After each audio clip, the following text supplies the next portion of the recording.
Why is the violence so great in this country?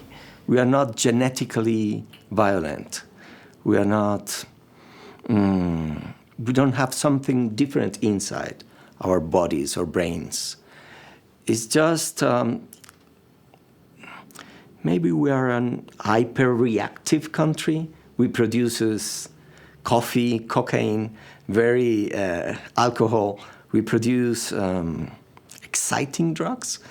And in some ways we are excited, we are exaggerated. But I suppose what you have to do is to change many aspects of our culture.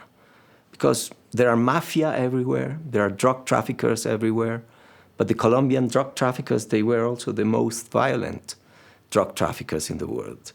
For example, this Pablo Escobar. I had a girlfriend in Medellin, and this is why I cannot forgive Pablo Escobar. The first time we got naked, she told me, "Don't be afraid, don't be scared.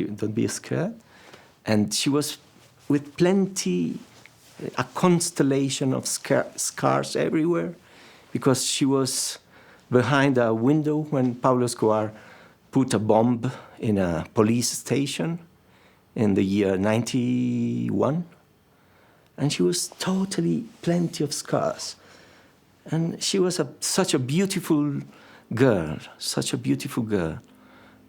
But you can see the suffering of the body, not in the face, but all the body was a tortured body in some ways. They took out crystal things for hours and glass for hours and hours. And still she had these spots of... And many people like that. In that year, in the year 91, Pablo Escobar killed only in Medellin 1,000 policemen. He was paying 1 million of pesos for every policeman. So when you have a city, a big city, that in 1 year you kill 1,000 policemen and 6,000 more people, that was the amount of people they killed in Medellin in the year 91. It is a lot of people. If I do take you back to that period of the 80s and 90s, though, where the drug cartels were at their worst and they were fighting each other, everyone seemed to be fighting each other. Mm-hmm. I mean, what was it like to live in this country during those years? It was awful. In those years, you didn't have cell phones, so when you heard a bomb explosion in the city, you could saw lines of people in the phone booths calling the family. I'm fine, just 2 seconds. I'm fine, mother, I'm fine. But the queue was huge. And even in those years, we went out, not that much. We began to invite people to houses in those years, more than going out. We were more like Spaniards, that they are always outside. But then in the 90s, we began to invite people at home because of violence outside. So it impacted on day-to-day life in that way? Yes. Even though you weren't part of the drug cartel or a part of a political movement? Yes, but it was so common that you met a normal girl that was almost killed by a bomb, or a normal girl whose parents, family, the father, the brothers, became mafioso, or went to the guerrillas, or went to the paramilitaries.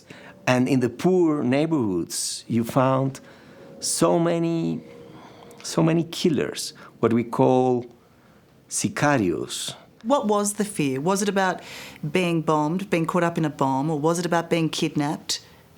What was it about speaking out? What was the overriding fear? You have many fears. The violence was so normal that you could get involved just by chance, but they also could look at you as a journalist, as a human rights activist, as a political, as a rich person to be kidnapped, as a poor person, and and they try to convince you to enter some gangs or something. So everybody in some ways was near some kinds of different violence. The young people used to say, we have no futures. Now I think they feel they have a future. Now they feel that life is good to live their life. They are not doing things just for having money in a few years, just entering a drug traffickers gang or a paramilitaries gang or a guerrilla movement. No, less people is doing that. So that's why we could be optimistic in a way.